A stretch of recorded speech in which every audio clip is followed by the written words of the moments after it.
Good morning, community groups. Our meditation comes from Psalm 130. When times get tough, my advice is always to read the Psalms. I have personally come back to the Psalms during these days, working a lot of church stuff at home. And it has reinvigorated my love for their honesty, passion, and truth. Psalm 130 is one of the 7 penitential psalms of the Lenten liturgy in the medieval church.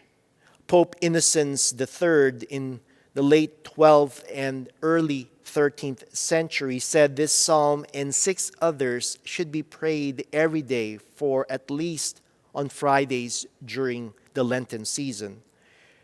The title of this psalm in Latin is De Profundis, which means out of the depths.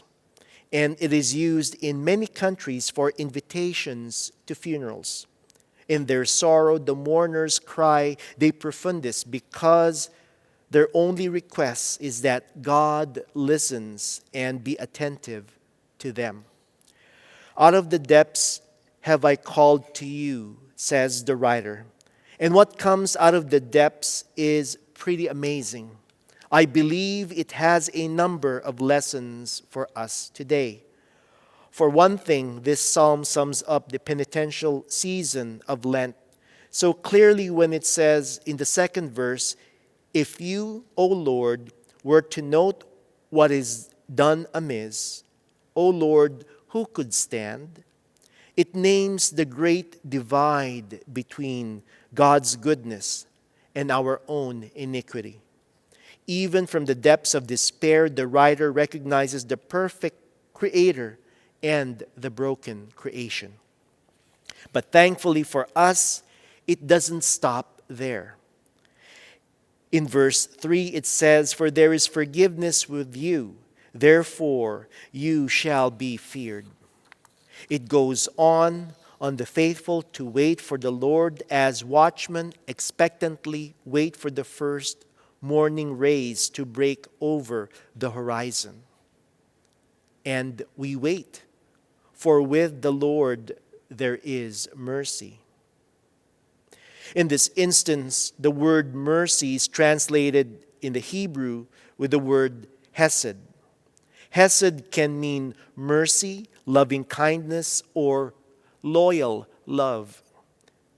We wait, for with the Lord there is loyal love. It is in the very nature of God to be forgiving and filled with hesed.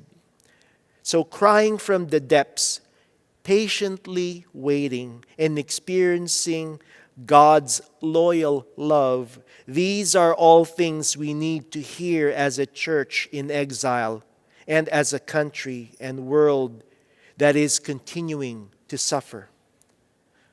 What does it mean to cry from the depths right now in your situation? What does it mean to wait more than watchmen for the morning as we continue to wait and wait and wait?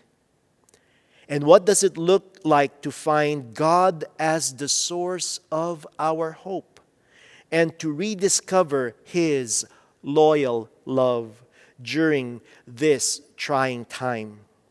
The only answer these psalms give, and that pretty much every psalm gives, is that we must put our whole trust and really our whole selves into the loving care of our perfect Creator God.